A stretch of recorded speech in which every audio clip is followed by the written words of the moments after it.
Samuel, అవును. నువ్వు క్రైస్తవం నుంచి నువ్వు హేతువాదము చార్వాకం వైపు వచ్చావు. అవును.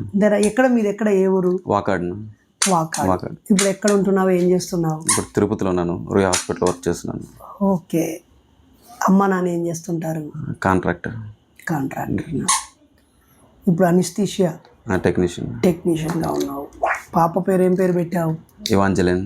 గ్రేసీ ఇవాంజలియన్. నైస్. మరి నువ్వు క్రైస్తవంలో చాలా దూరమే వెళ్ళి ఉంటావు కదా? పాస్ట్ 28 years నుంచి క్రిస్టియానిటీలో ఉన్నాను. 28 years. బట్ ఒక 1.5 year క్రితం నా వైఫ్ చనిపోయింది ప్రెగ్నెన్సీ టైంలో, సెకండ్ ప్రెగ్నెన్సీ. అంతకుముందు వరకు చాలా ఫూలిష్గా ఉన్నాను.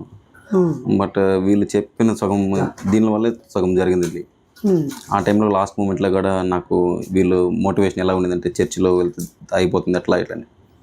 ఆ టైంలో ఇంకా నేను అమ్మాయి సడన్గా డెత్ అయిపోయింది. మా అత్త మామలో నన్ను సస్పెక్ట్ చేశారు ఇంకా దానివల్ల. ఆ టైంలో నాకు ఈ చర్చి వాళ్ళు మాట్లాడిన మాటలు ఇంకా గుర్తున్నాయి, మర్చిపోలేను.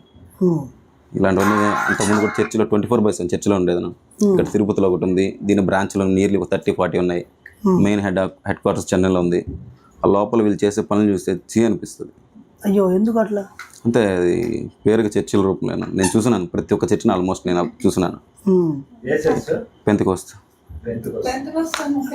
నువ్వు చూసిన ఏదో 1-2 తప్పుగా ఉంటే అన్ని తప్పుగా ఉన్నట్టేనా? బట్ 1-2 అయితే అనుకోవచ్చునా, డైలీ కంటిన్యూ అవుతున్నాయి కదా. చెప్పేటివి ఏం నీతి వాక్యాలు, చేసేటివి అలా లేదు. నిజమైన యేసు నువ్వు తెలుసుకోలేదని అంటారు కదా అందరూ. లేదు. అంటే నీకు కోపం వచ్చిందని, నీ కోరిక తీరలేదనే కదా కదనా. ఇప్పుడు నాకు ఏదైనా కావాలంటే మా అమ్మ నాన్న ఇస్తున్నారు. దేవుడు ఉన్నాడు అడిగితే ఇస్తారంటారు. ఏది ఇవ్వలేదు కదా నాకు, మరి నేను ఎలా నమ్మంటారు? నువ్వు ప్రయత్నం చేయాలా, వస్తుంది. దేవుడు ఇస్తాడని ఇంట్లో కూర్చుంటే అక్కడి నుంచి ఇస్తాడు. మరి ఇవ్వలేనప్పుడు దేవుడు లేనట్టే కదా. మన సంకల్పం ఉంది, మన సంకల్పం ఉన్నప్పుడు మనం ఫైట్ చేస్తున్నాం, దేనికి కావాలని మనం చేస్తున్నాం. మధ్యలో దేవుడు లేడు కదా. మరి ఆ మూఢ నమ్మకాన్ని తీసుకొచ్చుకొని మనం ఇలా ఫూలిష్గా ఉండడం కరెక్ట్ కాదని ఇప్పుడు ఇలా. నువ్వు కోపంలో, ఆవేశంలో దేవుడు లేడు అనే నిర్ణయానికి వచ్చావా, లేక బాగా ఆలోచించి నిర్ధారణకు వచ్చావా? నిర్ధారణకు వచ్చాను. నేను చూసినాను కదా డైలీ, ఏది నిజం కాదు. ఇంకా ఇలా చెప్తే ఇంకా వాళ్ళకి ఎలా ఫీల్ అవుతారంటే, ఇంకా నన్ను ఇప్పుడు ఇంట్లో కూడా నన్ను నాకు దెయ్యం పట్టింది అన్నట్టుగా ట్రీట్ చేస్తున్నారు. అదే చెప్తున్నారు. ఇప్పుడు ఇంటికి పాస్టర్లు ఎవరు వచ్చినా కానీ వెళ్ళిపోతాను, ఇంట్లో ఉన్నాను. ఇంట్లో ఉన్నాను నేను. రీసెంట్గా ఇప్పుడు మీరు ఎలా వచ్చారో అలాగే విజిటింగ్కి ఇలాగ వస్తారు. ఆ టైంలో ఇంట్లో నుంచి వెళ్ళిపోయాను. నాకు దెయ్యం పట్టిందంటే ఇప్పుడు ప్రెసెంట్ వాళ్ళు వస్తున్నారు. మరి వాళ్ళు పాస్టర్లు ఇంటికి వస్తారు, భక్తిని బోధిస్తారు. నేను సంచేసుకొని నేను వస్తాను, నాకు వాళ్ళకి తేడా ఏంటి?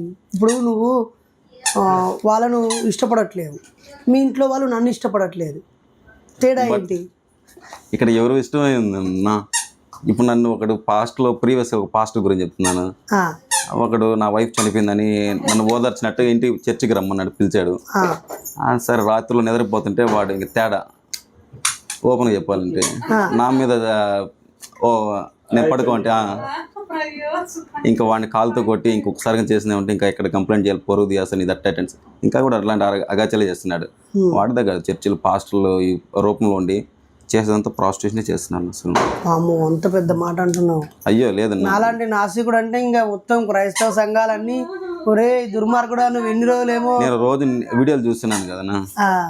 లేదు అదేనే కాదు, నేను బయట చర్చిలు కూడా వెళ్తాను. ఎవరో ఒక్క పాస్టర్ తప్పు చెప్తే మొత్తం పాస్టర్ తప్పంటావా? 100 మందిని చూస్తున్నాను, 200 మందిని చూస్తున్నాను, 1000 మందిని చూస్తున్నాను. చెన్నై హెడ్ క్వార్టర్స్ ఉంటుందన్నా, ఇరుంబులూరు తాంబరం దగ్గర కొన్ని వేల మంది పాస్టర్లు ఉంటారు, పెంతెకోస్తు వాళ్ళు. ట్రైనింగ్ అక్కడే ఇస్తారు. అది అని అక్కడ నుంచి సేపు నీతి వాక్యాలు చెప్తారు, బయటకు వచ్చి చేసేదాన్ని వేరే.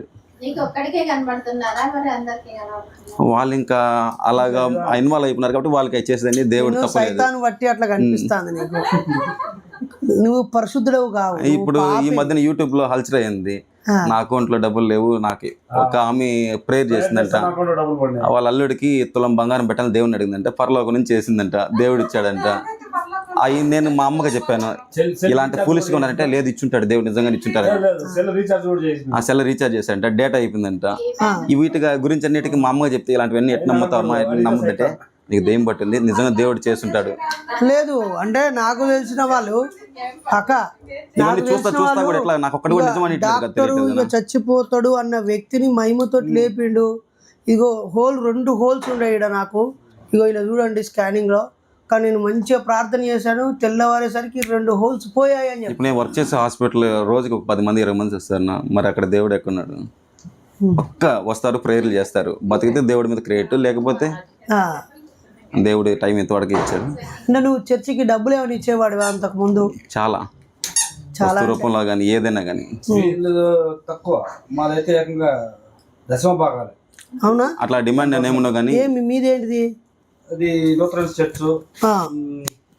ఇందాక వస్తా మీకు దారిలో చూపించాను కదనా, దాని కింద ఒక 40 చర్చిలు ఉంటాయి. మనిషి చచ్చిపోయాక సమాధి పెట్టుకోవడం కోసం కూడా డబ్బులు కట్టాలంట. అవును, దానికి కూడా డబ్బులు కట్టాలి. దానికి వచ్చేసి నువ్వు మంత్లీ మెంబర్షిప్ ఉండాలి, 10% కట్టాలి. అది కాక మళ్ళీ చనిపోయినప్పుడు మళ్ళీ దానికి స్పెషల్ అమౌంట్ ఉంటుంది, దానికి కూడా కట్టాలి. కడితేనే నీకు అక్కడ ప్లేస్ ఇస్తారు. అది ఇస్తూ మళ్ళీ ఎవ్రీ ఇయర్ మెయింటెనెన్స్ కట్టాలి.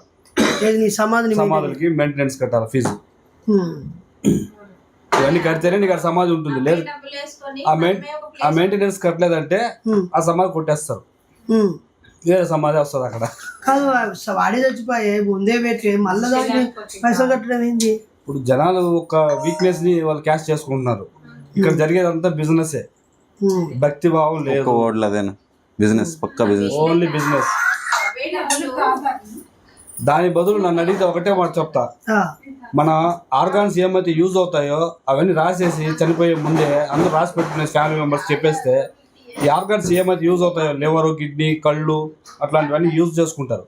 అట్లీస్ట్ బాడీ కూడా సరే, మెడికల్ కాలేజ్ వాళ్ళు బాడీ లాగా చాలా మంది అవస్థలు పడుతున్నారు, వాళ్ళకి యూజ్ అవుతుంది, వాళ్ళకి ఆ బాడీ యూజ్ అవుతుంది వాళ్ళకి. నువ్వు తిరుపతిలో పుట్టాల్సిన కాదమ్మా.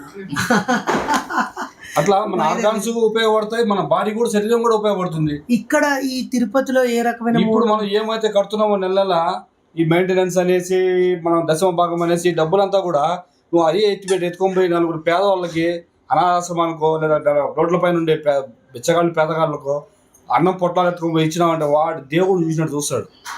అది చేయాలి. కానీ ఆ డబ్బుతో ఊరికే చర్చి వాళ్ళని సాగడమే కూర్చోబెట్టి, చర్చిలో అయినా మసీదులో అయినా ఈ గుళ్ళల్లో అయినా జరిగేదంతా వ్యాపారమే. ఇక్కడ ఏది కానీ భక్తి భావం లేదు. ఆ భక్తి ముసుగులో జరిగే పెద్ద బిజినెస్ అంతే. ఇప్పుడు ఎక్కడి వరకు ఏందో కల్వరి టెంపుల్ అని చిన్న హైదరాబాద్ లో ఉంది కదా, కల్వరి టెంపుల్. దాని గురించి ఈ మధ్య ట్రోల్స్ భయంకరంగా వస్తున్నాయి. ట్రోల్స్ అది ఏం ట్రోల్స్ ఏమో పక్కా ఫేక్ ఏమో అనుకున్నాను. అతనే ఇంటర్వ్యూలు ఇస్తున్నాడు, ఒక్కొక్క మనిషి ఇస్తున్నాడంట, 12,000 ఇస్తున్నాడు దశమ భాగం, దాంట్లో 6,000 తింటున్నాడంట. ఇంకా తీసుకొని పోయి వాడికే పెట్టాలి, ఇంకా అంతా తీసుకొని పోయి వాళ్ళు లగ్జరీగా బతకడానికి. వాడి కొడుకులు US లో చదువుకుంటున్నారు. అంత అవసరం ఉంది. ఇక్కడ గవర్నమెంట్ హాస్పిటల్లో చదివచ్చు కదా, గవర్నమెంట్ స్కూల్స్లో. సరే, ఇప్పుడు నువ్వు హాస్పిటల్లో చేస్తున్నావు కదా, ఈరోజు దీపావళి కేసులు ఏమైనా వచ్చినాయా? ఏం వచ్చినాయి, జరుగుతున్నాయి కూడా, వస్తున్నాయి పోతున్నాయి. చేతులు కాలిపి చేతులు ఇరిపి అక్కడికి వస్తారు, పాస్టర్లు వస్తారు, కొంచెం చనిపోయే టైంలో ప్రేయర్ చేస్తారు. బతికితే దేవుడి మీద క్రియేట్, లేదంటే దేవుడు ఇంతవరకు నీ ఆయుష్ ఇచ్చాడు, అదే జరిగేది. డైలీ అలాంటి 100 జరుగుతున్నాయి. ఎట్లా నా నంబర్ ఎట్లా చిక్కింది నీకు? యూట్యూబ్లో చూసావా ఎప్పుడన్నా? అప్పుడప్పుడు చూస్తుంటాను. ఇంతకుముందు మరి ఈరోజు మేము ఇంతకుముందు వీడియోలు చాలా చూసినాన్న. మీరు చెప్పినారు కదా ఒకసారి, ఇంతకుముందు ఒక వీడియో ఇంటర్వ్యూ చూసిన మీది. దేవుడు అంతా అన్ని మూలలు ఉంటాడు, 100 కళ్ళు ఉంటాయి చూస్తుంటారని చెప్పారు. అప్పుడు మీరు ఒక చెప్పున్నారు, దేవుడు అనేవాడు ఏ మూలనున్నా నా భార్య స్నానం చేసేటప్పుడు వద్దు, అక్కడ ఉండొద్దు, నా తల్లి స్నానం చేసేటప్పుడు చుట్టుపక్కల రావద్దు అని ఒక వీడియో చెప్పినారు. ఇలాంటివన్నీ కొన్ని చూసినాను. మీరు చాలా వీడియోలు ఇంటర్వ్యూలు చూసినాను నేను. చూసిన ఫస్ట్ ఇంటర్వ్యూ ఏంటంటే అయ్యప్ప స్వామి గురించి. అక్కడ షాక్ అయ్యాను నేను, ఇంత ఓపెన్ గా యూట్యూబ్ లో చెప్తున్నాడు అనేసి. నాకుండే అనుమానాలు అయ్యి, కానీ ఆయన ఓపెన్ గా చెప్పినాడు అక్కడ. అప్పుడు నాకు ధైర్యం వచ్చింది, క్లారిటీ వచ్చింది, అన్ని వచ్చింది. ఏదో ఎందుకు ఇప్పుడు తిరుపతిలో నేను ఇల్లు తీసుకోవడానికి వస్తే క్యాస్ట్ ఏంది, రిలీజన్ ఏది కామన్ నాకు కూడా జరిగింది. ఇవ్వలేదు, చాలా వరకు ఇవ్వలేదు. ప్రీవియస్ నేను నెల్లూరులో వర్క్ చేస్తున్నాను. అట్లు ఇట్లా అంటా ఉందన్న, నాకు అర్థం కాలేదు. ఏమి ఇట్లు అంటాను, మళ్ళీ అర్థం కాలేదు. ఏమంటున్నారు మీరు అన్న? క్యాస్ట్ అనేది క్యాస్ట్ అవుతుందా? మీరంటే రైల్వే ఉద్యోగి కాబట్టి కోట దొరికింది. అదేం లేదు, అంతే అంతే. లేకపోతే నీకు ఇట్లా విశాలమైన ప్రదేశం దొరకాలని నువ్వు ఇంకా ఇంతకుముందు నెల్లూరులో అపోలో కాదు, ఇది తిరుపతి కదా, అందరూ హిందువులు ఎక్కువ మంది ఉంటారు కదా, భక్తి ఎక్కువ ఉంటుంది కదా, ఏం లేదని అన్ని అలాంటప్పుడు మంచి మనసుతో ఈయన మన హిందూ బిడ్డడే అని చెప్పి ఇయ్యరా రూము? అట్లాగేం లేదని రిలీజియన్ చూస్తారు, క్యాస్ట్ చూస్తారు. ఇప్పుడు కొత్తగా వచ్చి జాబ్ యాక్చువల్గా ఇక్కడ లోకల్ వాళ్ళు చాలా తక్కువ, వేరే ప్రాంతాల్లో కాబట్టి వాళ్ళు కొనుక్కున్న వాళ్ళు మొత్తం బయట నుంచి వచ్చిన వాళ్ళే. ఇటు సైడ్ విజయవాడ, నెల్లూరు, ఆ పక్క తుంగోజీ, పాకోజీ ఆ సైడ్ నుంచి వచ్చిన వాళ్ళే ఇక్కడ ఈ ప్రాపర్టీస్ కొనేసి 80% వాళ్ళే అయిపోయినారు, లోకల్స్ తక్కువ. మరి మన మూఢనమ్మకాల నిర్మూలన సంఘానికి కలిసి నడుస్తావా? వస్తాను. ఏదో ఆకర్షణతో లేదు లేదు లేదు లేదు కొన్ని మీరు చూస్తున్నాను, ఇంటర్వ్యూలు చూస్తున్నాను, మీరు మాట్లాడే విధానం చూసింది నచ్చింది. ఒక నిజమే కదా, నాకు లోపల ఉంది, బయటకు ఎక్స్ప్రెస్ చేయలేకపోతే మీరు ఎక్స్ప్రెస్ చేస్తున్నారు. మరి మన జిల్లాకి యూత్ ప్రెసిడెంట్ గా ఉంటావా? ఆబ్వియస్లీ ఉన్నారు కదా, అన్న వాళ్ళు పెద్ద పెద్ద వాళ్ళు ఉన్నారు. వీళ్ళు మన ఎమ్మెన్యేసుకుంటారు. యూత్ అడిగింది ఓకే ఉంటాను. చెప్పట్లతో సామ్యల్, మరి మీ పేరు చూస్తేనే డైరెక్ట్ క్రిస్టియన్. మీరు నేను కాల్ చేయగానే నేను శామ్యుల్ అనగానే మీరు ఏదో మతం మాది కాల్ చేశారన్నట్టుగా మీరు మాట్లాడారు. నా ఫస్ట్ టైం నేను మాట్లాడిన ఫస్ట్ వర్డ్ మీ నుంచి వచ్చిన వర్డ్ అట్లాంటిది వచ్చింది. అట్లాంటిది కాదు ఇట్లా అని చెప్పిన తర్వాత అవునా ఓకే నేను బిజీగా ఉన్నాను తర్వాత చెప్పారు. మరి సామ్యల్ కి ఒక మంచి పదాన్ని ఏదైనా జోడిద్దామా? ఆబ్వియస్లీ నీ ఐడెంటిటీ నీకే ఉంటుంది, నీ సర్టిఫికేట్ మేమో నీకే ఉంటుంది. ఒక మంచి పేరుతో యూత్ ప్రెసిడెంట్ అంటే నీ పేరు అదే ఉండేలాగా చెప్పుకో. కొత్త ఒక యూత్ పేరు ఉండాలి. ఇప్పుడు అదే బయట అంతా శామ్యుల్ అని పలికేదాకా శామ్య పిలిచేదంతా. నీ పేరు ఈ రోజు నుంచి జ్ఞాన విప్లవ్